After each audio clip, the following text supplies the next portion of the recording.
घाटशिला विधानसभा उपचुनाव से जुड़ी हुई, जहां पर उपचुनाव को लेकर के राजनीतिक सरगर्मी बढ़ी हुई है।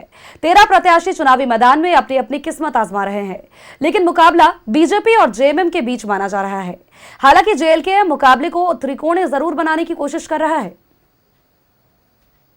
घाटशिला विधानसभा उपचुनाव की सियासी तपिश पूरे झारखंड में महसूस होने लगी है।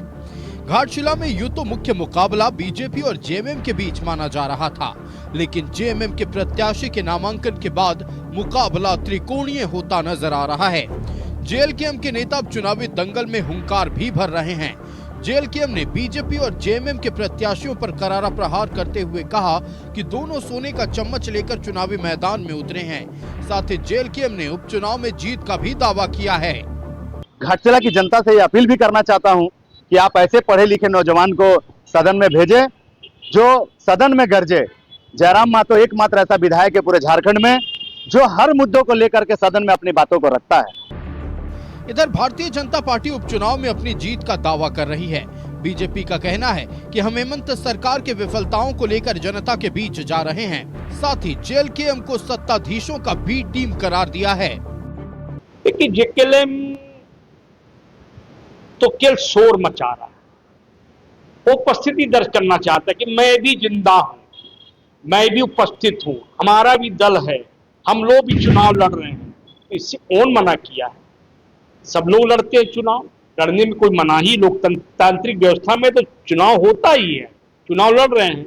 तो अब ये बताइए, जेकेएलएम तो पिछले बार सबको गुमराह कर दिया, लेकिन इससे कुछ नहीं होगा। जो वोट इनको मिला था, आप दावे के साथ मैं कह सकता हूं, इस बार वो वोट भारतीय जनता पार्टी की ओर मुड़ेगी, तेजी के साथ मुड़ने वाली।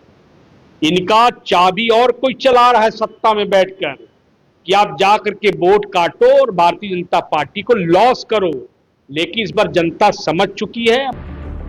वहीं जेएमएम ने त्रिकोणीय मुकाबले की बात से साफ इनकार कर दिया। जेएमएम का कहना है कि घाटशिला के इस रण में जेएमएम के सामने दूर दूर तक कोई नहीं है।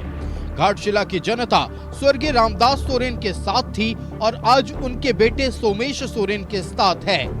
जब वो गरीब का बेटा कहता है, जब कहता है कि हम लोग सब आर्थिक रूप से सब तरफ से हम लोग कमजोर हैं, तो इतना गाड़ी का काफिला, इतना खर्चा वो कहां से आ रहा है?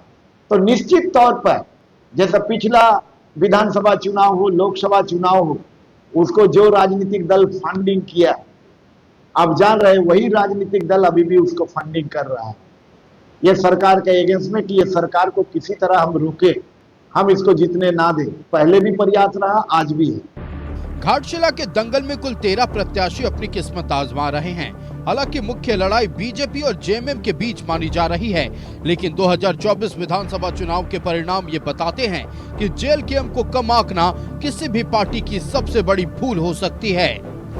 न्यूज़ 11 भारत के लिए प्रभात की रिपोर्ट।